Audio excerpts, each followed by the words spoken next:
이재명 대표의 위증교사 사건 1심 판결에 대해 검찰은 즉각 항소하겠다는 입장을 밝혔습니다. 재판부는 70여 쪽 분량의 판결문에서 무죄 선고 이유를 상세하게 밝혔는데요. 항소심에서 치열한 법리 다툼이 예상됩니다. 자세한 내용은 법조팀 취재기자 연결해서 알아보도록 하겠습니다. 김다현 기자. 네, 서울중앙지방법원입니다. 네, 검찰이 즉각 항소하겠다는 뜻을 밝혔는데요. 내부 분위기 어떻습니까? 네, 검찰은 범행을 자백하는 공범에게 유죄를 선고하면서도 이 대표에게 무죄를 선고하는 건 받아들이기 어렵다고 밝혔습니다. 판결문을 검토해서 항소하고 유죄 입증에 최선을 다하겠다고도 했습니다. 검찰 조직 내부에서도 격앙된 반응이 쏟아졌습니다. 이 범행으로 이득을 얻는 건 이 대표인데 김 씨 혼자 이득도 없이 위증한 꼴이 됐다는 반응이 있었습니다. 또 이 대표는 전화통화 이후 증언이 실제 이루어질 때까지 주도 면밀하게 움직였다며 재판부가 사안을 단편적으로 보면 안 된다고 강조하기도 했습니다. 이렇게 검찰이 항소를 예고한 만큼 이 대표 측은 2라운드에서 다시 치열한 법정 공방을 펼칠 것으로 보입니다.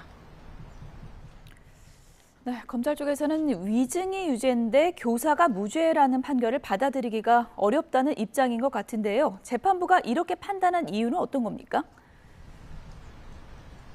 네, 재판부도 사실 김 씨가 이 대표와 통화한 이후에 위증한 점은 인정했습니다. 다만 이 대표가 위증을 교사할 고의는 없었다고 봤습니다.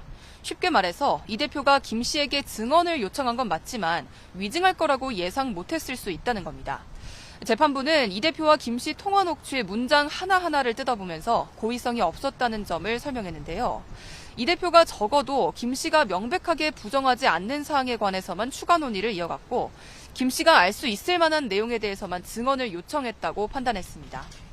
구체적으로는 이재명을 주범으로 몰기로 한 협의에 대해서는 명시적으로 요청하지 않았고 김병량 전 시장과 KBS 사이에 교감이 있었다거나 전체적인 흐름 등에 대해서만 말해달라고 했다는 겁니다.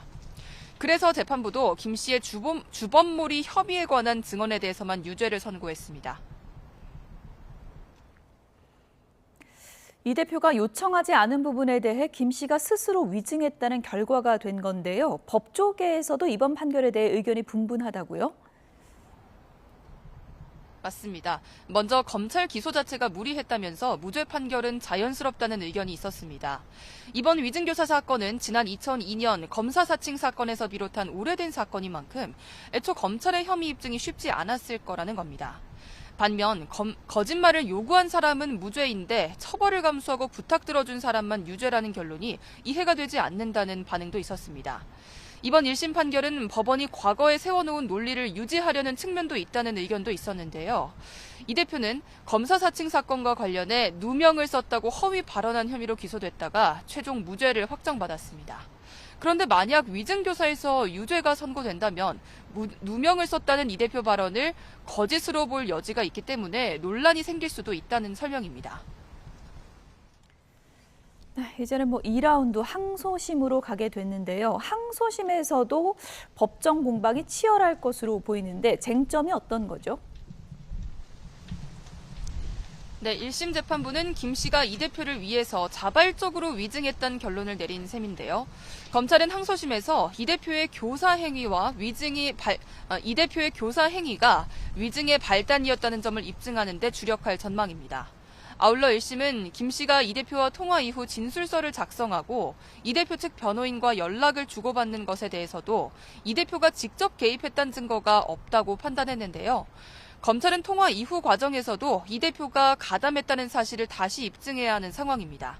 반면 이 대표 측은 있는 대로 말해달라고 했다는 점을 재차 부각할 것으로 전망됩니다. 지금까지 서울중앙지방법원에서 YTN 김다현입니다.